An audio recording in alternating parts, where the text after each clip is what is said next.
తెలంగాణ భవన్లో జగదీష్ రెడ్డి మాట్లాడుతున్నారు. లైవ్ లో చూద్దాం. ఈ మధ్య ఇంకో కొత్త పాట అందుకున్నారు పాపం. నల్గొండ జిల్లా మీద ప్రేమ వచ్చిందట వీళ్ళకు. తాగే మూసి నీళ్లను మురికి నీళ్ళుగా మార్చింది మీరు. హుస్సేన్ సాగర్ ఒడ్డున నిలబడగలిగినరా? ఎవరన్నా సాయంత్రం పూట వచ్చి ట్యాంక్ బండి మీద కాసేపు కూర్చొని పోదాం, సేద తీరుదామని వస్తే ముక్కులు మూసుకోవాల్సిన పరిస్థితి. అక్కడ ఉన్న బోట్లో కాసేపు తిరుగుదామంటే ఇంటికి పోయే వరకే వాంతులు, విరోచనాలు, తలనొప్పి తప్ప ఇంకొకటి లేదన్నాడు. మూసి ఒడ్డున ఇక్కడి నుంచి అక్కడికి నిలబడే పరిస్థితి ఉండేనా? ఎవడు కారకుడు? మీ ముఖ్యమంత్రి పాత బాసు, కొత్త బాసులు, మీ మీ మీ మొదటి నుంచి ఉన్న బాసులు. కాంగ్రెస్ కాదా సకల దరిద్రాలకు కారణం? ఉమ్మడి నల్గొండ జిల్లాతో పాటు ఈ రాష్ట్రం మొత్తానికి ఫ్లోరోసిస్ తెచ్చిన పాపం మీదే కదా. తీద్దామా? 1956 నాడు ఈ రాష్ట్రంలో ఫ్లోరోసిస్ ఎక్కడుంది? 2014 నాటికి ఎంతవరకు విస్తరించింది? ఎప్పుడు పుట్టింది, ఎక్కడికి విస్తరించింది?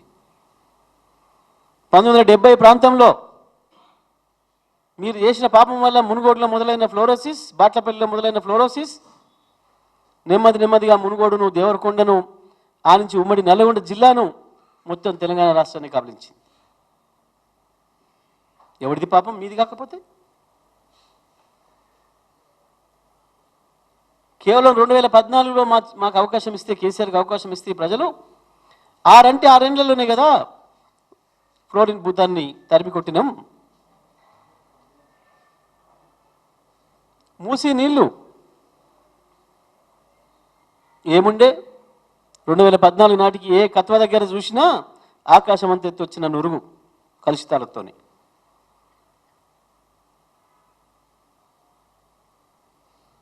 ఇప్పుడు కదా గత 5-6 సంవత్సరాలు కేటీఆర్ గారు పురపాలక శాఖ మంత్రి తర్వాత హైదరాబాద్ పైన ప్రత్యేకమైన దృష్టి పెట్టి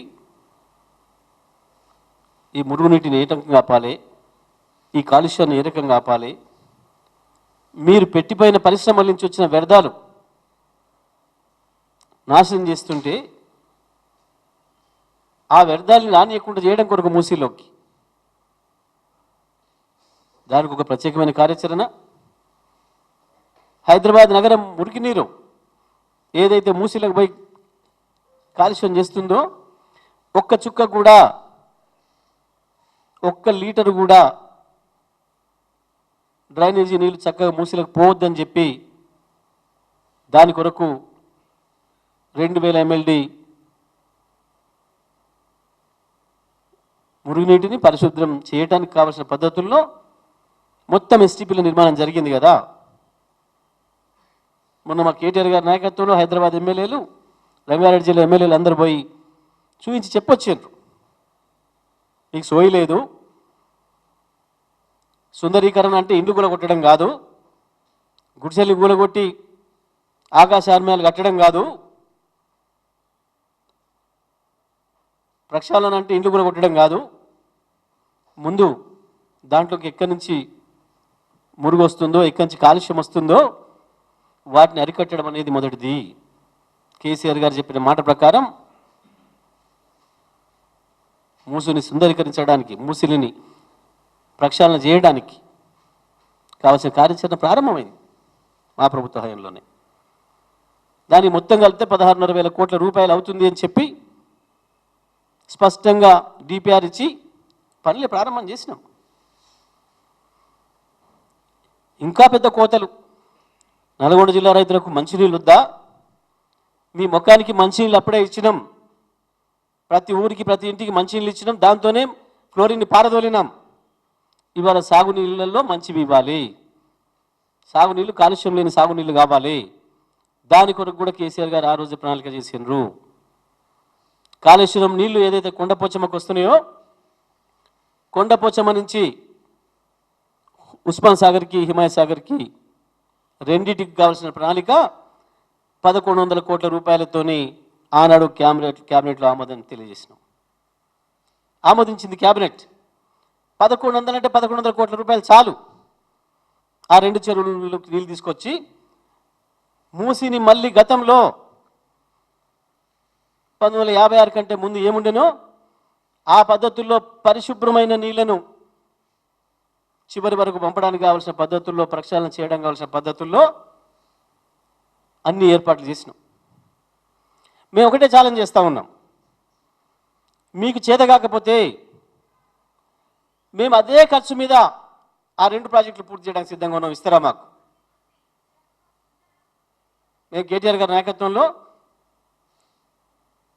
ఆ రెండింటిని, ఏదైతే కొండపోచమ్మ సాగర్ నుంచి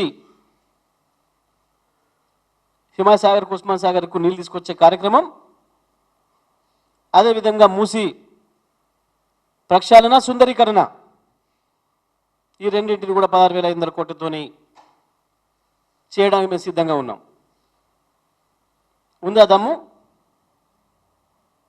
ఇవ్వండి, మీరు అట్లనే ఉండి మాకు అవకాశం ఇవ్వండి, చేస్తాం మేము.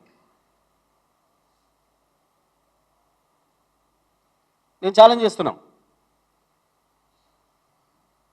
కట్టిన ప్రాజెక్టులతో నీళ్ళు ఇవ్వడం చేతగాలే, మేము ఇచ్చిన 24 గంటల కరెంటుని ఇవ్వడానికి చేతగాట్లే,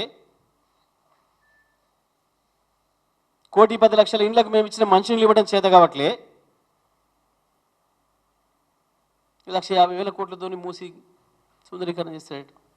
ఒకటే మాట నేను సూటిగా అడుగుతున్నా, వాళ్ళ తెలంగాణ రైతాంగం ప్రజలందరూ అడుగుతున్నారు, నీకు రుణమాఫీ చేయడానికే డబ్బులు లేవు.